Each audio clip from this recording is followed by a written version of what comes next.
magpalibing sa tatay ng amo mo. Free irrigation law. 1,000 dagdag sa pensyon ng SSS. OFW Hospital. Bukana Bridge na inaangkin nyo. Dagdag sahod sa mga pulis.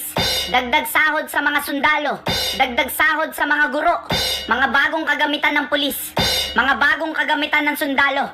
Mga bagong kagamitan ng Air Force. Mga bagong kagamitan ng Navy. National Academy of Sports. Clark Airport. PNR. Dami, no? Skyway 3. Too many to mention. Bulacan Airport. Rehabilitation sa Nueva Ecija. Yung Bulacan Airport na yun, nanganganib na hindi matapos eh. Alam niyo kung bakit? Tingnan ninyo, dito pa lang sa nagawa ng Marcos administration, wala na silang matatapos kasi patapos na yung termino eh. Kung titignan nga natin under Marcos administration at saka Duterte administration, tanungin natin kung ilang batas na ba ang napasa under Duterte administration. Ayan 970 in total ang naipasa ng Duterte administration. Samantalang itong si Marcos administration, meron lang siyang 100 na naipasang batas. Biruin ninyo patapos ng kanyang termino. 2 years na lang ang natitira ng kanyang 2 years mahigit nang natitira. So kung titignan ninyo 2016 to 2022, 970 bills na naipasa. 844 na 522 sa 17th Congress at sa 322 sa 18th Congress. Samantalang dito kay Marcos Jr. 2022 103 bills ang naipasa niya. So hindi po ito fake news kasi mismo nga ang ABS-CBN or mainstream media ang nagbalita din naman bills passed into law under Duterte administration. So kung titignan natin, tama naman 970 bills ng 17th and 18th Congress. So kung titignan ninyo yung enumeration, ang dami at hindi lang po yung batas na basta lang may batas para may maibida lang. Kagaya nung batas na ipinanukala nila ni Risa Ontiveros. Ano yung pangalan nun? Anti-hospital detention law ba yun? Para lang may maipasikat na meron silang batas na ipinanukala. Hindi nila iisipin. Kasi diba sa ospital, pag merong kababayan natin na kulang ang pambayad, minsan hindi pinapalabas ng ospital. So ipinanukala nila Risa yung batas na bawal i-detain ang mga pasyente na walang pambayad. So iisipin nila, nagpanukal sila ng batas na ganun, pero hindi naman nila nilalagyan ng clause doon sa batas na yun na kung saan sino ang magbabayad para doon sa mahirap nating kababayan na hindi makapagbayad. Kumbaga hindi na nila nakikita yung lapses dun sa batas para lang may masabi na may batas silang ipinapasa. Basta-basta, sige, magpasa ng batas pero hindi iniisip, sino magbabayad? Ang gobyerno ba, saan ba kukunin ang pambayad? Siyempre, kahit ang ospital, magre-reklamo. Hindi namin i-detain, sino naman ang magbabayad? Magsasign sila ng promissory note. Paano pag hindi sila bumalik? Yung mga ganun ba? So, in contrast dito sa mga batas ni PRRD, napakaganda yung mga batas niya. Hindi po basta-basta yung mga yan. Train, Bangsamoro, tarification, ito Universal Health Care Act, ang dami natin makikita dito. Bayanihan to Heal as One Act, ito napaka-importante ito nung COVID. Anti-Terrorism Act of 2019 na ginagamit nila, wini-weaponize nila itong batas laban sa atin. Ginawa nila ito kay Kong Teves Pero ninyo, sabi nila may, Teves Terrorist Group ba yun? Yung mga doon, TTV, mga, grabe wala naman silang mga ebidensya tapos tinawag na terorista. So ayan, marami mga makabuluhan at nagagamit natin hanggang ngayon ng mga batas. Whereas itong si Bongbong Marcos, hindi mo talaga mawari ano bang natapos nito, anong nabatas. Makita natin ang uunti ang batas na kanyang nagawa, 100 plus, 103 in 4 years ng kanyang pagkaupo. Samantalang si PRRD, in just a matter of, tignan ninyo, in just a matter of 5 months, 150 laws over a 5-month period this year. Average na 30 a month ang kanyang ipinapasang batas. Ito po ay nung 2019, 150 laws in just 5 months.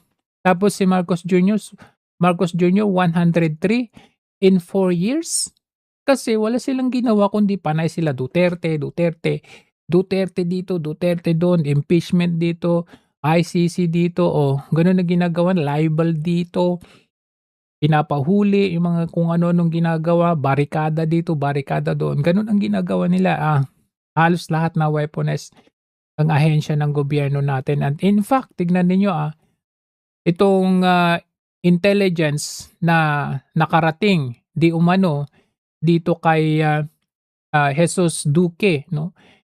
Isusunod daw nila ang Iglesia ni Cristo. Alam nyo, kung isusunod man nila yung Iglesia ni Cristo, abay maghunos dili po kayo. Hindi po basta-basta ang Iglesia ni Cristo. Napakalawak ang reach ng mga ito. At you remember, itong panahon din ni Pino ay kinalaban ng Iglesia ni Cristo. I think sino ba yung kinalaban nila nun? Si Laila de Lima? At sinong sumuko? Sila din. Hindi po basta-basta itong mga to. Subukan ninyong gawin at nang makita ninyo ang hinahanap nyo. Pero kung totoo man ito, abay grabe naman na ito. Grabe talaga. Kumbaga, safe na yung JIL kasi nangyari na nga yung paglipat, pagtatraidor ng kanilang mga leader na si Joel Villanueva at ng kanyang ama. Tingnan natin kung totoo nga ba ito. Ito yung nakuha kong balita kahapon, no?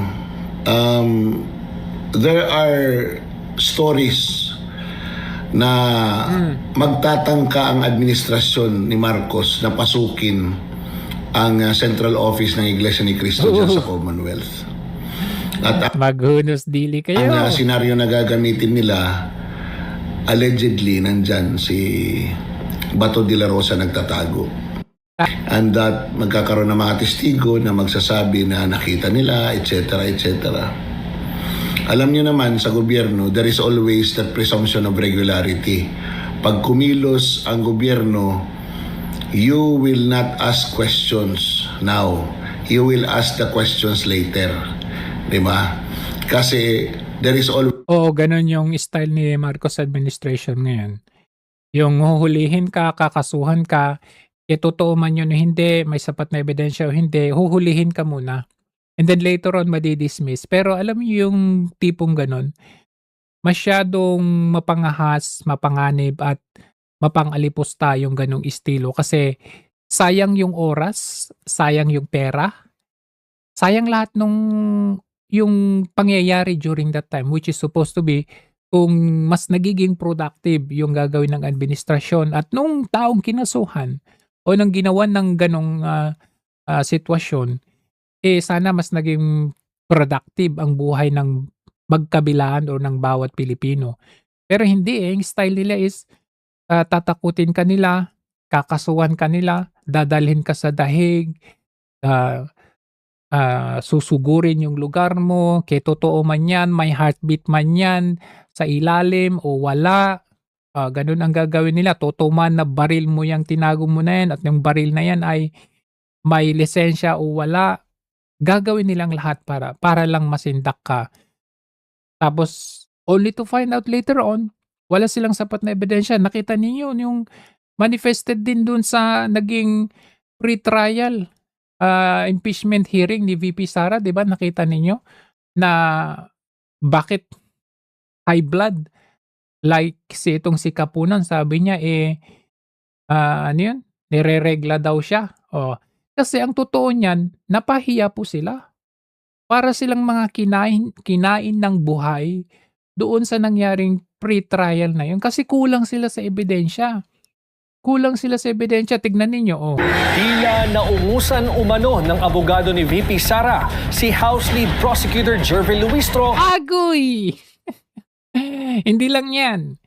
'Di ba sa ICC may nangyaring, engagement itong past few days. Parang tinanong nung ICC judge yung mga prosecutors na sabi nila ay, "Can you i-present ninyo yung Philippine court decision over Duterte." So sila napanganga, ah, ah, ah, kasi wala naman, eh. Meron ba naisampang kaso laban kay PRRD about sa war on drugs? Hindi ba wala? So it just means na walang sapat na ebidensya at batayan itong mga pinaggagawa nila kay PRRD, kay VP Sara at sa atin lahat. To the point na kakasuhan tayo ng cyber libel. O eto tiyo, napahiya sila. Sa unang closed-door pre-trial conference. Dahil dito, ayon sa informant ng Billionaire News Channel, umiinit ang ulo ng isang private prosecutor. Narito ang exclusive Agenda Umiinit. Weekend Report ni Hannity. Tila kinain ng buhay ng lead legal counsel ni VP Sara na si Attorney Sheila Sison, ang House Lead Prosecutor na si Representative Jervy Luistro. Ganyan kung ilarawan ng informant ng Billionaire News Channel ang day 1 ng closed-door pre-trial conference para sa impeachment case ng bise. Nangibabaw daw kasi ang defense team sa mga talakayan doon. Unprepared umano. Grabe naman yan. Pwede bang palitan nyo yung linyada ninyo? Grabe naman kayo kinain ng buhay. Dapat palitan nyo. Palitan nyo ng kinain na ano, or sabihin nyo na para silang ano, patay o ganun. Kasi yan, tingnan nyo, mukhang patay na to. Una ko nga nakita nung in-interview tinatanong ng mga media, akala ko si Joker doon sa sa Batman. Para sa informant ang House Prosecution sa naging arguments ng defense team ng bise na kalaunay naging dahilan daw para mas maging aktibo si Private Prosecutor Lorna Kapunan sa diskusyon. Period ko ngayon, mainit ang ulo. Una nang iniulat ng BNC Akala ko si Joker. na tila nagkatensyon sa naging PTC, dahilan para panandali ang ayusin umano ni Senate Secretary at Clerk of Court Renato Bantug ang daloy ng proceedings. Si Sison ay partner sa Fortune, Narvasa and Salazar Law Firm na ayon sa BNC informant ay tanging nag-participate sa bahagi ng legal team ng bise pagdating sa talakayan. Sa on-point ng BNC, tila dinownplay naman ni Luistro ang umano'y tensyon sa pre-trial. It was between you and Attorney Sheila ho ba? No, not necessarily, no. I would charge the exchange of arguments as merely maintaining our respective positions, mine for the prosecution and hers for the defense, no? But I do not describe it as tension. It is merely disagreement and opposite position. Ay, namumuti na yung buhok mo. Tingnan mo, pumangit ka na rin. Lang, hiya kayo. And keeping our respective grounds. Ako in the prosecution at siya doon sa defense. Una na rin nilinaw ni Attorney Michael na normal lang naman daw ang hindi pagkakaintindihan sa pagitan ng dalawang kampo. Kita nyo, siya lang nagsalita dyan. Sa lahat ng mga dumaan dyan, siya lang nagsalita niyan.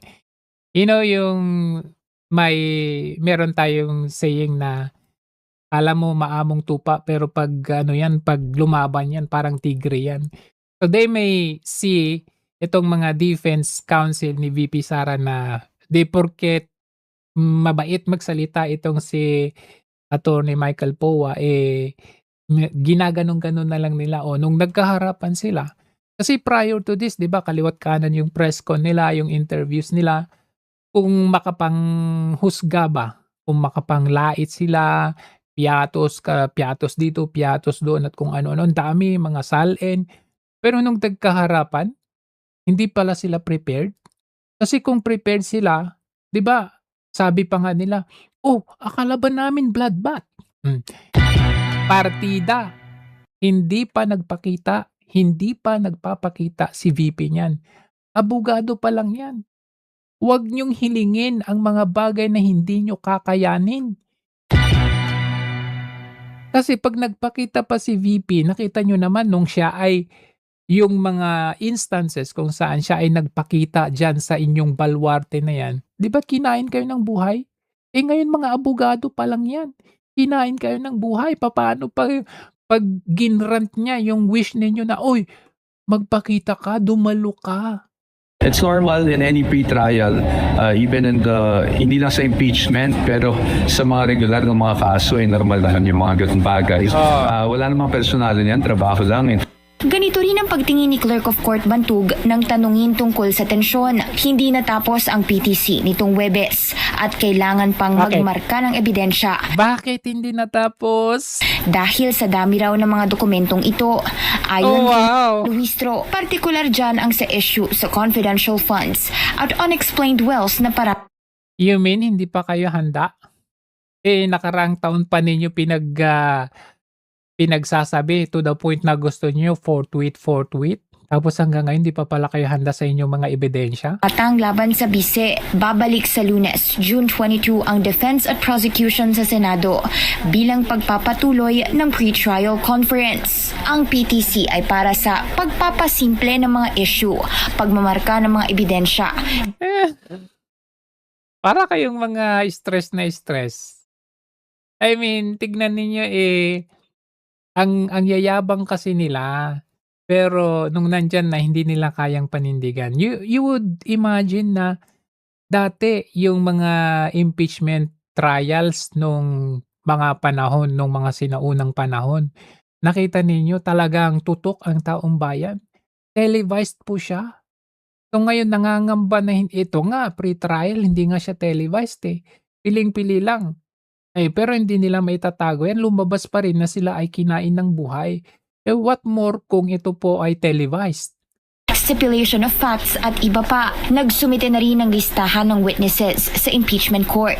Bawal ang surprise witnesses under the rules. Kaya't una nang nagsumite ang prosecution ng about 57 names para walang maging hamon sa trial. Hindi pa tukoy sa ngayon kung susulpot si VP Sara sa magiging trial sa July 6. Para sa Agenda Weekend. Kita nyo? Nako.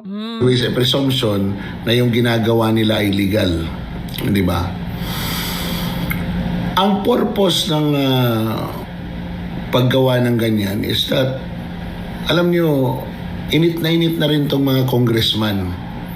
Itong mga congressman na ang kanilang boto ay nakadepende sa Iglesia ni Cristo, na eto sila ngayon ay bumoto sa impeachment at very vocal sa impeachment ni Vice President Sara Duterte. Natatakot ang mga ito na hindi suportahan ng Iglesia ni Cristo. And the only assurance that this administration can make, itong Marcos administration, is to destroy Iglesia ni Cristo. Two things. Dalawang bagay ang posibilidad na mangyari dyan. One is yung kagaya ng nangyari sa JIL. Kay Joel Villanueva. Or to destroy. So it's either they will destroy or tatakutin nila para sumama. Which means, pag sumama, siyempre pati boto sasama.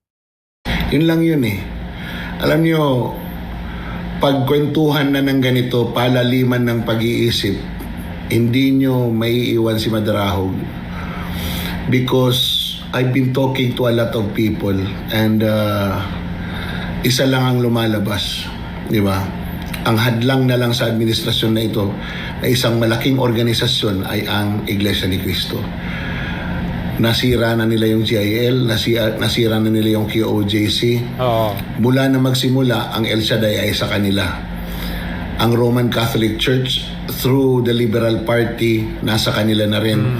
And ang pinaka malaking hadlang na lang is Iglesia. the Iglesia ni Cristo. And Iglesia ni Cristo continues to be the critic of this administration. At the only way to destroy it is to attack it by using legal means kuno. Yun. Alam nyo kung saan nila umpisahan? Maalala ninyo kung paano nila inumpisahan yung KOJC? inumpisa nila doon sa SMNI. So, during that time, anong ginawa nila? Basta maghahanap sila ng butas muna So, nahanap nila yung butas through Eric at saka Doc Lorraine Badoy. And then, there you go, inungkat nila, SMNI, prangkisa, hanggang sa tinanggal nila. So, dito naman nakita natin, napansin nyo naman, di ba, in the past, so many public engagement, interviews, press conference, na nandyan yung Net25. Nakita nyo naman, to the point na very vocal at very critic itong si Eden Santos, hindi pa rin siya nasasawata. Kasi, unang-una, takot sila sa INC. Pero ngayon, dahil siya na, syempre, tama naman ditong sabi ni Jesus Duque dito, pinaka-last remaining na kanilang threat, kasi tama, natanggal yung KOJC, JIL, okay na sa kanila doon. Ito na lang natitira. So, anong gagawin nila? They are starting now to i-project itong Iglesia ni Cristo. And to create a narrative that it is an evil organization. Alam niyo na, di ba? Maglalabasan yung mga kwento-kwento na naman na kung ano-ano galing sa mga vloggers ni Marcos. Well, nakakabahala. Ang sobra na ang iniisip ng administrasyon na ito in destroying its people. Hindi lang sa economics, hindi lang sa governance, hindi lang sa corruption, kung hindi pati yung paniniwala ng tao. Pakikialaman na nila. They are really afraid na at the turn of 2028, iba ang maging Pangulo at lahat sila habulin sa kanilang mga kasalanan. Sila ang nasa poder ngayon. They will do everything to extend their power by whatever means. Pero alam mo, kulang na sila ng time. There's no sufficient time for them kasi ang natitira na lang sa kanilang panahon. Sabi ko nga, ulitin ko ulit, 2027, next year, filing of candidacy na.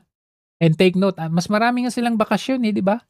Mas marami silang pasyal, bakasyon, pero pagdating sa impeachment, pagpapalit ng liderato sa Senate or sa House, ang dami nilang time. Pagdating sa pagpapasa ng batas, kulang sila ng time. Sabi ko nga, 103 pa lang ang naipapasang batas ni Marcos Jr. or ng Marcos administration. 940 batas na ipasa ni PRRD for 6 years. Imagine, 154 na batas na ipasa batas niya in just 5 months. Wala pang isang taon yung, wala pang kalahating taon. So, kulang sila. Kukulangin talaga silang ng time. Tapos, tignan ninyo, syempre ano epekto niyan? Wala, sabi ko nga, wala talagang nangyaring maganda.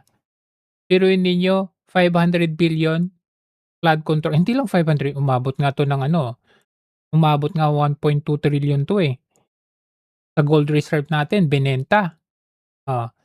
Nakakatawa kasi sa panahong magkano ba nung binenta yung 100 itong gold reserve na 26 tons na ito, mababa yung bilihan nung gold reserve during that time. Tapos ngayon, mataas ang bilihan ng gold reserve. Kung sana, kung niretain pa natin yun, 26 tons na ginto na yun, edi malaki sana, mas malaki sana ngayon. Baliktad dapat nung mababa ang bentahan, bumili ka. Nung mataas ang bentahan, wag mong ipagbili, magdagdag ka. Baliktad ang ginawa Pinagbebenta yung gold reserve natin. So anong magiging epekto sa ekonomiya natin yan? Wala. Bawas na bawas yung gold reserve natin. Ibig sabihin, ganun din, sasama din ang buong ekonomiya natin sa PhilHealth. Although ito ay 60 billion kasi hindi natuloy yung last tranche ng pagkuha.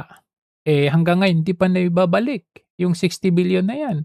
Sa GSIS, sa SSS, yan, tagsi 662 billion yan.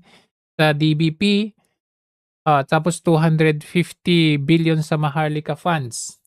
Saan napunta lahat ng mga yan? Wala, bagsak. Tapos yung batas na nagawa niya, wala, 103 lang. Samantalang kay PRRD, talagang tumataginting na tumataginting na 940 bills ang naipasang batas. Tapos ang nakuha lang ni Marcos, syempre, kaya ang nakuha niyang satisfaction, negative 13. Sa record loan na negative. Di ba negative 15 last month? Ibig sabihin, bumaba ng 2 negative ulit ngayon. Grabe naman yan. 13 o antas na poor ang net Tapos sa kanila, best president. satisfaction rating ng administrasyon ni Pangulong Ferdinand Marcos Jr. Batay ito sa pinakabagong survey ng Social Weather Station. Nakakahiya. So, ang tanong, sino na lang ang nagsisave sa bansang Pilipinas, sa ekonomiya ng bansang Pilipinas ngayon? Isa sa possible at credible na nagsisave sa ekonomiya. Hindi lang sola, pero isa sa mga nagsisave sa ekonomiya ng bansang Pilipinas ay walang iba kundi ang OFW. Ang saving grace ngayon nung anak, si BBM, ang laki ng international reserves natin dahil sa OFWs. Yan. So ngayon, Magkano? meron tayong $104 billion na reserves, Oo. dollar reserves, no? So may pambayad tayo ng ating dollar na utang, which is currently $33 billion. Saan po galing yan? Anong source yan? Mostly OFWs kasi nga right now wala masyadong foreign investments, di ba? Wala. Totoo yan. Taliwas doon sa pinagsasabi nila na 2022, di ba?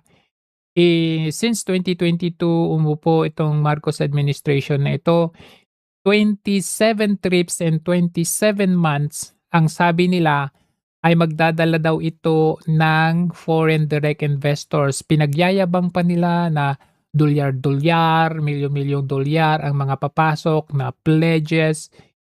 Pero tignan ninyo ngayon kung saan na ba yon, kung meron ba yon.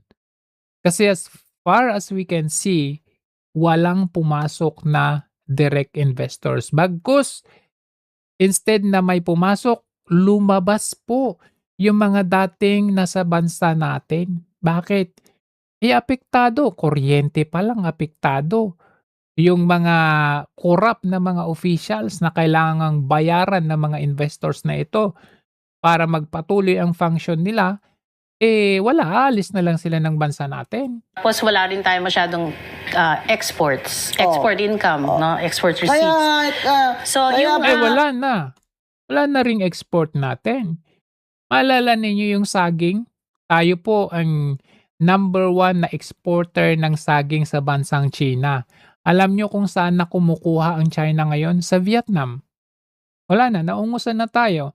Although may kinukuha pa rin sa Pilipinas, pero ang number 1 na pinagkukunan nila ngayon, naungusan na po tayo ng Vietnam. Kawawa po tayo eh. Napakalaga ng Kasi malaking loss yan sa ating atin. mga OFW. yung OFWs, they contribute almost $40 billion every year. Oh, wow! Ganyang kalaki. $40 billion every year Oo. galing sa mga OFW. Wow, $40 billion. Hindi po biro yan. Tapos kung tratuhin tayo, mga OFWs, tratuhin, pag may distressed na OFWs, nangangailangan ng tulong, ang hirap po makakuha ng tulong. Kami po nagbabayad ng halimbawa sa OWA, every contract nagbabayad po kami. Imagine 3 million na OFWs all over the world. Nagkalat po na ganyan. Meron pong binabayaran na OWA every contract signing. Pero pag humingi po kami ng tulong, ang dami pang requirements. Nag-iingalo, mamamatay na yung OFW. Ang hirap pa rin at marami pang requirements. Pag may ayudahan sa Pilipinas, tapos malaman nila na OFW yung kapamilya, sasabihin nila, hindi, OFW naman yung ano mo, yung nanay mo, OFW naman yung tatay mo, OFW naman yung kapatid mo. So hindi ka pasok sa ayuda. Ay, wow! OFW, Tapos ginagamit lang pambayad ng utang ngayon. yun ang isipin Diba? nyo na lang, yung kayod nyo at padala nyo dito sa Pilipinas Pambayad utang na lang. para Buti kung binabayaran talaga utang. lumutang lang ang ekonomiya ng ating bansa ay ginagamit lang ng BBM administration sa pambayad ng utang. Kaya naman po may karapatan itong mga OFW na ito na magreklamo di ba? Bakit po sila pinapabayad ng compulsory na PhilHealth? Kasi nababawas yan sa kanilang mga sweldo na hindi naman daw nila kailangan yan dahil may sila naman silang health insurance doon sa kanilang mga company. Yung mga ganyang hinaing na mga OFW, Ang hirap-hirap nga makakuha sa PhilHealth eh. Kami na OFW, ang hirap-hirap eh. Minamandatory pa nga eh. maliit na bagay na pwede namang pagbigyan ay hindi pa na pagbibigyan pero sila, nagbibigay sila sa ating ekonomiya at bansa ng 40 billion dollars. Collectively, yes. Total sa bawat taon. At sila lang ang nagpapalutang sa ating ekonomiya. Kung wala pa ang pangpadalang remittance ng OFW ay talagang Ay, wala na. Bagsak na. Tapos, sila, impeachment sila ng impeachment. Nakita ninyo pagdating sa ekonomiya natin, bagsak. Sa ekonomiya natin, there's no way na makita natin kung paano nila i-address yung economy natin. Kasi mismong satisfaction rating, trust rating ng presidente, bagsak eh. That is the manifestation of how our economy is. The people are discontented, dissatisfied with the way you are governing kasi panay kayo Duterte. Pagdating sa ekonomiya, hindi mo sila makitaan ng trabaho. Pero pagdating sa impeachment, kahit naka-break po sila, pwede pa rin mag-impeachment hearing. Kagaya nito, pipilit nila yung majority, yung bilang na majority of the 24 ipipilit na pagbawas na, hindi na 16, mga ganun. Alam mo yung tipong bibend nila yung constitution, yung law, yung dating nakagawian para lamang dito, para lamang sa Duterte. Kung ibig sabihin, kapag ang constitution natin pagpapabor sa mga Duterte, ibibend nila yung constitution. Pero pag hindi papabor sa mga Duterte, yakap na yakap nila yung constitution.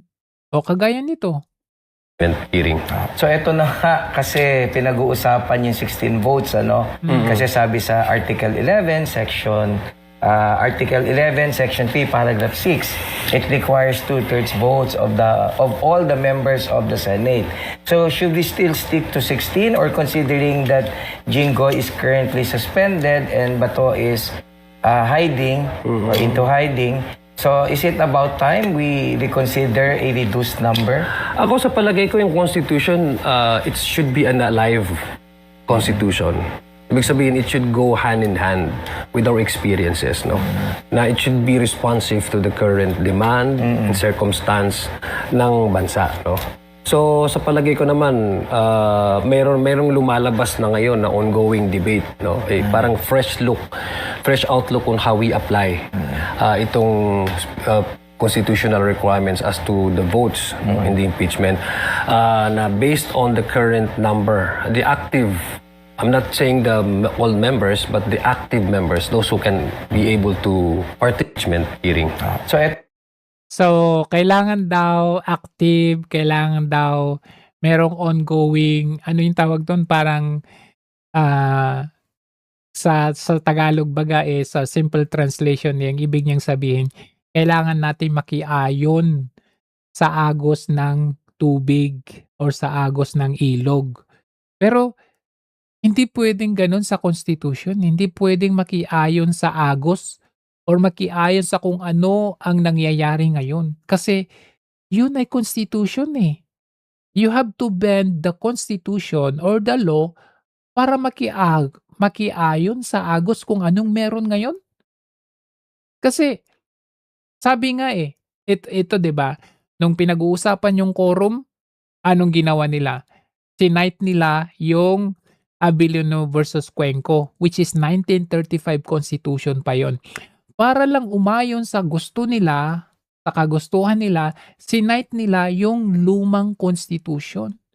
Pero ngayon, para umayon naman sa agos nila na gusto nila, kasi 22 na ngayon, kasi medyo kinukulang-kulang sila sa 16 votes ng impeachment, sasabihin naman nila na, kailangan natin makiayon sa agos ng active or sa ngayon. Nagets nyo? Pag pabor sa kanila, isa-cite nila yung luma.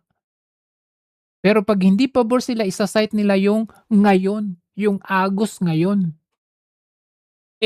Ano sabi ni Ano sabi ni Davide? And 2/3 will be required to convict. So in this particular case, 2/3, the basis will be 24, not the existing 23. It should be 24. The Senate will need 16 to convict. Okay. In other words, since there are now 23, the vote of 7 would be enough for acquittal. Kita nyo, napakalinaw. Kahit na nabawasan, kahit na 23, 16 pa rin.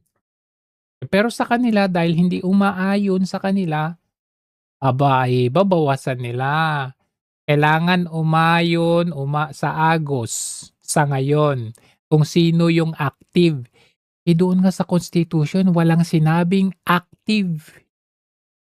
Walang sinabing active.